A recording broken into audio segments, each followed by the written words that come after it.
So hello guys, good morning. कैसे हो आप सब? आपका एक बार फिर से स्वागत है आपके अपने चैनल आई विल पर, जिसमें कि हम कर रहे थे प्रीलिम्स डे की सीरीज़। और आज हम आ जाते हैं अपने नेक्स्ट डे के करंट अफेयर्स पर। ठीक है, करंट अफेयर्स के क्विज़ पर। तो चलिए स्टार्ट करते हैं आज के अपने 10 क्वेश्चन से। अगर आपको वीडियो अच्छी लगती है तो लाइक कर लेना, चैनल को सब्सक्राइब कर लेना, अपने फ्रेंड्स में शेयर कर देना, अपने स्कोर को कमेंट बॉक्स में कमेंट कर देना। तो चलिए स्टार्ट करते हैं आज के फर्स्ट क्वेश्चन से। फर्स्ट क्वेश्चन क्या बोलता है? Which of the following committees address the issues regarding armed forces special power act. बोल रहे हैं कि आर्म्ड फोर्सेज स्पेशल पावर जो एक्ट है उससे रिलेटेड जो इशू हैं, ठीक है, कौन सी कमेटी ने उसको एड्रेस किया और रिकमेंड किया कि हमें जो आप्सपा एक्ट है उसको रिपील कर देना चाहिए। किसने ये रिकमेंड किया कि हमें, सबसे पहले तो उन्होंने इश्यूज़ को देखा उसमें क्या है, और दूसरी चीज़ उन्होंने ये बोला कि हमें रिपील कर देना चाहिए। तो कौन सी ऐसी कमेटी बैठी थी जिसने ये बोला था? सबसे पहले हमारी जस्टिस वर्मा कमेटी। ठीक है, सबसे पहले कौन सी? हमारी जस्टिस वर्मा कमेटी। जो जस्टिस वर्मा कमेटी है ना, उन्होंने मतलब ये किया था कि भाई आप्सपा एक्ट के अंडर काफ़ी सारे एब्यूज़ होते हैं, उनको एड्रेस करने की ज़रूरत है। ठीक है, और ये चीज़ उन्होंने बोली थी। ठीक है, जस्टिस वर्मा कमेटी ने क्या बोली थी? जस्टिस वर्मा कमेटी ने मेनली बोला था कि भाई जो भी आप्सपा के अंडर एब्यूज़ होते हैं उनको एड्रेस करने की ज़रूरत है। उन्होंने रिपील के लिए नहीं बोला लेकिन। ठीक है, फिर आगे हमारी जीवन रेड्डी कमेटी। जीवन रेड्डी कमेटी ने मेनली आप्सपा एक्ट को नॉर्थ ईस्ट में कैसे लग रहा है उसको एग्ज़ामिन किया था। उन्होंने केवल एग्ज़ामिन किया था, इन्होंने भी वो नहीं किया था। क्या नहीं किया था? इन्होंने भी मेनली रिपील के लिए नहीं बोला था। थर्ड है एनकेसिंग कमेटी। ठीक है, एनकेसिंग कमेटी तो आपको पता है ये फाइनेंस कमीशन वाले थे। ठीक है, एफआरबीएम की कमेटी थी, तो ये भी स्टेटमेंट हमारी रॉन्ग हो जाती है।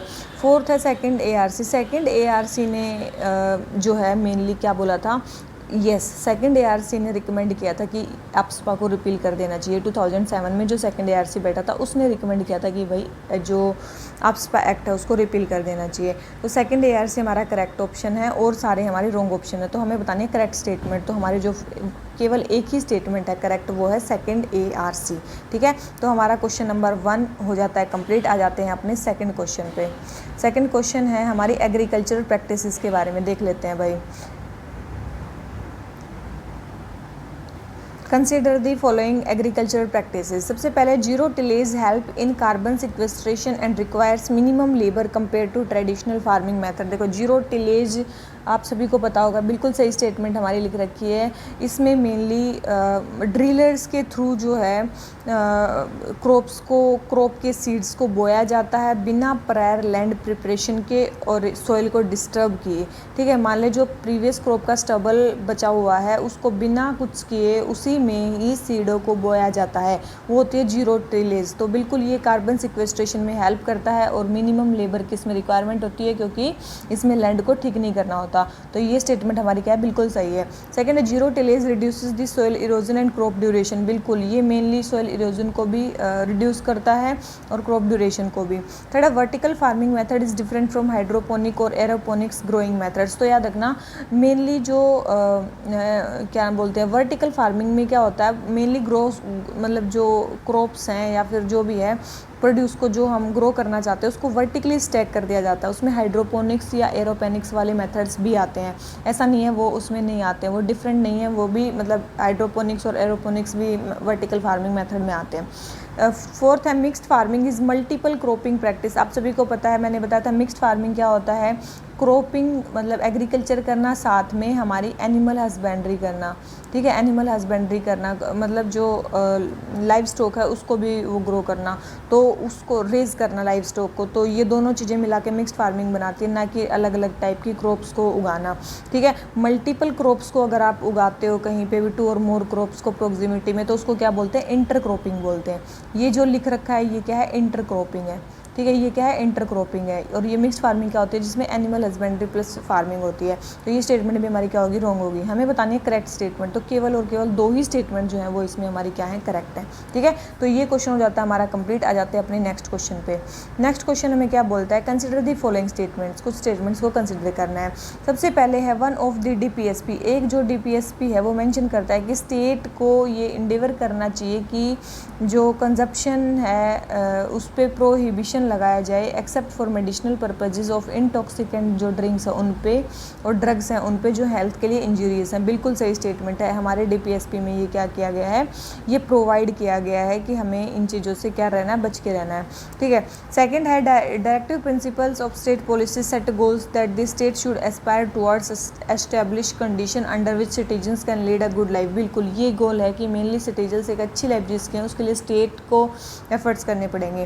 थर्ड है in India laws regarding alcohol differ from state to state. ये तो आप सभी को पता होगा कि लॉज जो हैं अल्कोहल से रिलेटेड वो स्टेट टू स्टेट डिफर करते हैं। तो सबको पता चल गया कि करेक्ट स्टेटमेंट बतानी है, तो सारी ही स्टेटमेंट इसमें क्या है हमारी करेक्ट है। ठीक है, तो ये क्वेश्चन हो गया हमारा कंप्लीट। आ जाते हैं अपने नेक्स्ट क्वेश्चन पे। नेक्स्ट क्वेश्चन हमें क्या बोलता है, हमें कुछ स्टेटमेंट्स को कंसिडर करना है। Not all South Asian Association for Regional Corporation nations are members of group of 77 developing countries. बोल रहे हैं जो सार्क में जो नेशंस हैं उनमें से सारे डेवलपिंग कंट्रीज़ के पार्ट नहीं है। ठीक है, तो याद रखना ये स्टेटमेंट हमारी बिल्कुल रॉन्ग है। क्यों? क्योंकि मतलब सारे ही जो सार्क नेशंस है ना, सारे ही सार्क नेशन जो हैं वो 77 डेवलपिंग जो ग्रुप है उसके कंट्रीज़ का ग्रुप है उसके मेंबर है, सारे ही उसके मेंबर है। तो ये स्टेटमेंट हमारी क्या होगी, रॉन्ग होगी। सेकंड बोल रहे हैं कि जो रेड स्ट्रक्चर है SCO का, ठीक है, जो मेनली कोऑपरेशन करवाता है मेंबर स्टेट की अगेंस्ट टेररिज्म, सेपरेटिज्म, एक्सट्रीमिज्म। ठीक है, तो वो जो तो ये स्टेटमेंट क्या है, बिल्कुल सही है भाई। ये रेड्स क्या है, बिल्कुल आप सभी को पता होगा। कहाँ है इसके हेडक्वार्टर रेड्स के? ताशकंद उज्बेकिस्तान में है। कहाँ पे है? ताशकंद उज्बेकिस्तान में इसके हेडक्वार्टर हैं। तो ये स्टेटमेंट भी हमारी क्या है, बिल्कुल सही है कि रेड स्ट्रक्चर परमानेंट ऑर्गन है SCO का। थर्ड है south common market commonly non Mercosur is south American trade block. बोल रहे हैं कि मतलब साउथ अमेरिका में जो एक कॉमन मार्केट को बोला जाता है मर्कोसुर। तो आप सभी को पता होगा बिल्कुल भाई, साउथ अमेरिका की जो मार्केट है उसको क्या बोला जाता है, मर्कोसुर बोला जाता है। ठीक है, सभी को पता होगा मेरे ख्याल से ना कि इसको मर्कोसुर ही बोला जाता है। तो ये स्टेटमेंट क्या है हमारी, बिल्कुल सही है। तो फर्स्ट स्टेटमेंट रॉन्ग है, सेकंड स्टेटमेंट सही है, थर्ड स्टेटमेंट सही है। हमें बतानी है करेक्ट स्टेटमेंट। तो सेकंड एंड थर्ड सही है और फर्स्ट स्टेटमेंट रॉन्ग है। तो हमारा आंसर क्या आ गया, B। ठीक है, आ जाते हैं अपने नेक्स्ट क्वेश्चन पे। नेक्स्ट क्वेश्चन हमें क्या बोलता है, हमें बताना है पॉपुलेशन के इंडिकेटर, मतलब which of the following indicator impact population growth. Population growth को कौन से जो इंडिकेटर हैं वो इम्पैक्ट करेंगे। तो आप सभी को पता है पॉपुलेशन ग्रोथ को life expectancy, crude death rate और टोटल फर्टिलिटी रेट, ये सारे ही क्या करेंगे, इम्पैक्ट करेंगे। तो सारे इम्पैक्ट करेंगे, तो हमारा आंसर क्या आ जाता है, D। ठीक है, अब आ जाते हैं अपने नेक्स्ट क्वेश्चन पे। नेक्स्ट क्वेश्चन हमें किसके बारे में बताना है, हड़प्पन सिविलाइजेशन के बारे में बताना है। तो सबसे पहले है Harappan civilisation gots its name from the city that was discovered first. तो आप सभी को पता होगा अभी, तभी तो उसका नाम हड़प्पन सिविलाइजेशन है। सेकंड है in late Harappan stage the Indus culture rose to its peaks. आप सभी को पता होगा लेट हड़प्पन जो स्टेज है वहाँ पे जो हड़प्पन सिविलाइजेशन है वो डिक्लाइन करने लग गई थी। याद रखना, लेट हड़प्पन में मेनली जो हड़प्पन सिविलाइजेशन है वो क्या करने लग गई थी, डिक्लाइन करने लग गई थी। ठीक है, ग्रेजुअल डिक्लाइन होने लग गया था। और लगभग 1700 BCE के पास तो लगभग most of this city abandon हो गई थी। तो ये स्टेटमेंट हमारी क्या है, बिल्कुल रॉन्ग है।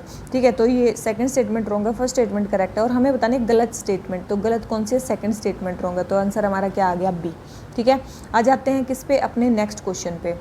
नेक्स्ट क्वेश्चन हमें क्या बोलता है, हमें बताना है वैदिक सिविलाइजेशन के बारे में। देख लेते हैं भाई। बोल रहे हैं कि सभा और समिति लेजिस्लेटिव असेंबली थी ट्राइबल और टेरिटोरियल लेवल की। बिल्कुल ये ट्राइबल और टेरिटोरियल लेवल की लेजिस्लेटिव असेंबलीज थी। सेकंड है किंग ऑटोक्रेटिक था, जिसकी मेन रिस्पॉन्सिबिलिटी थी कि वो ट्राइब और कैटल वेल्थ को प्रोटेक्ट करता था। तो याद रखना, उस टाइम पे वैदिक सिविलाइजेशन के टाइम पे जो किंग था वो ऑटोक्रेटिक नहीं था, उसको असेंबली के, सभा और समितिज़ के जो डिसीजन थे उनको मानना पड़ता था। ठीक है, तो ये स्टेटमेंट रॉन्ग है कि वो ऑटोक्रेटिक होता था, नहीं, उनको सभा और समिति के जो डिसीजन है उनको मानना पड़ता था।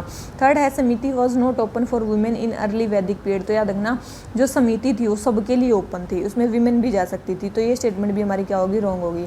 ठीक है, समिति में ये भी जा सकती थी। तो second statement wrong, third statement wrong, first statement correct. हमें बताने करेक्ट स्टेटमेंट, तो केवल एक ही स्टेटमेंट हमारी इसमें क्या है, हमारी करेक्ट है। ठीक है, तो ये क्वेश्चन हो जाता है हमारा कंप्लीट। आ जाते हैं अपने नेक्स्ट क्वेश्चन पे। नेक्स्ट क्वेश्चन हमारे क्या है, विक्रमशिला यूनिवर्सिटी के फाउंडर कौन है। सभी को पता होगा कौन है, धर्मपाल। कौन है, धर्मपाल। ठीक है, आ जाते हैं अपने नेक्स्ट क्वेश्चन पे।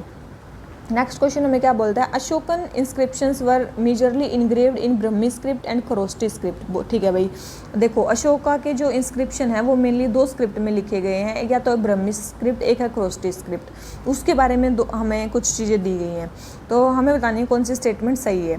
तो सबसे पहले है Brahmi script was written from left to right and Kharosthi script was written from right to left. तो आपको ये बिल्कुल समझ में आ रहा होगा कि बिल्कुल सही स्टेटमेंट है कि जो ब्रह्मी स्क्रिप्ट है वो लेफ्ट टू राइट लिखी जाती है, जैसे हम अपनी नॉर्मल इंग्लिश और हिंदी लैंग्वेज को लिखते हैं लेफ्ट टू राइट, लेकिन जो खरोष्टी स्क्रिप्ट है वो कैसे लिखी जाती है, राइट टू लेफ्ट लिखी जाती है। दोनों ही स्टेटमेंट बिल्कुल सही दे रखी हैं, ऐसे लिखी जाती हैं।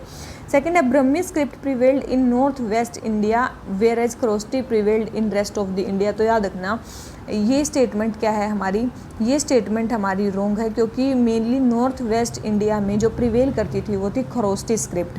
ठीक है, तो ये दोनों अपोजिट दे रखे हैं। नॉर्थ वेस्ट इंडिया में कौन सी प्रिवेल करती थी, हमारी खरोष्टी स्क्रिप्ट प्रिवेल करती थी, और जो ब्रह्मी स्क्रिप्ट है वो ऑल ऑफ द इंडिया में, रेस्ट ऑफ द कंट्री में प्रिवेल करती थी। तो ये स्टेटमेंट हमारी क्या होगी, रॉन्ग होगी। तो फर्स्ट स्टेटमेंट करेक्ट है, और हमसे पूछा करेक्ट स्टेटमेंट, तो केवल फर्स्ट स्टेटमेंट करेक्ट है इसके बारे में। ठीक है, तो आपको सभी को पता चल गया ब्रह्मी स्क्रिप्ट किधर से किधर लिखी जाती है, ये लेफ्ट से राइट में लिखी जाती है। खरोष्टी कैसे लिखी जाती है, राइट टू लेफ्ट लिखी जाती है। ठीक है, उसके अलावा क्या बोलते हैं, ये जो खरोष्टी स्क्रिप्ट है ये कहाँ पे थी, नॉर्थ वेस्ट में, और ये रेस्ट ऑफ द कंट्री में। ठीक है, तो हमारा क्वेश्चन नंबर 4 आंसर हो गया ए। आ जाते हैं क्वेश्चन नंबर 5 पर। क्वेश्चन नंबर 5 हमें क्या बोलता है, पैलियोलिथिक एज के बारे में बताना है। किसके बारे में, पैलियोलिथिक एज के बारे में। सबसे पहले है it Spence nearly 1/3 of human history. बोल रहे हैं कि ये 1/3 ऑफ ह्यूमन हिस्ट्री को रिप्रेजेंट करता है। तो याद रखना पैलियोलिथिक पीरियड मेनली एक्सटेंड करता है 2 मिलियन ईयर एगो से लेके 12,000 ईयर एगो तक। ठीक है, 2 मिलियन ईयर एगो से लेकर 2000 ईयर एगो तक, और मेनली इतना लंबा स्ट्रेच है ना कि 99% ऑफ ह्यूमन हिस्ट्री को ये कवर करता है, ना कि 1/3 को। कितने को, 99% ऑफ ह्यूमन हिस्ट्री को ये कवर करता है। सेकंड बोल रहे हैं कि यहाँ पे ऑस्ट्रिच के वे पाए गए हैं एविडेंसेस, बिल्कुल यहाँ पे ऑस्ट्रिच के एविडेंसेस पाए गए हैं। थर्ड है bone tools could be found but stone tools were not made in this period. याद रखना यहाँ पे स्टोन टूल्स भी बनते थे। ठीक है, यहाँ पे स्टोन टूल्स भी फाउंड किए गए हैं, और उनका नाम था माइक्रोलिथ्स।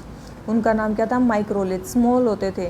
ठीक है, तो ये स्टेटमेंट हमारी क्या होगी, रॉन्ग होगी। थर्ड स्टेटमेंट रॉन्ग होगी, फर्स्ट स्टेटमेंट रॉन्ग होगी, सेकंड स्टेटमेंट हमारी करेक्ट है। तो केवल और केवल हमारी क्या है, सेकंड स्टेटमेंट इसके बारे में क्या है, हमारी करेक्ट है। ठीक है, तो इसी नोट पे हमारे जो 10 क्वेश्चन हो जाते हैं वो जाते हैं कंप्लीट। वीडियो अच्छी लगी हो, फिर से बोल रही हूँ, तो प्लीज़ कमेंट बॉक्स में कमेंट किया करो, अपने फ्रेंड्स में ज़्यादा से ज़्यादा प्लीज़ शेयर करो। ठीक है, तो चलिए इसी नोट पर आज का लेक्चर ख़त्म करते हैं। अगर आपके इसमें 8+ मार्क्स आ रहे हैं, you are on a very good track. Best of luck for your next test. तो चलिए मिलते हैं फिर से कल। ठीक है, thank you very much, bye bye.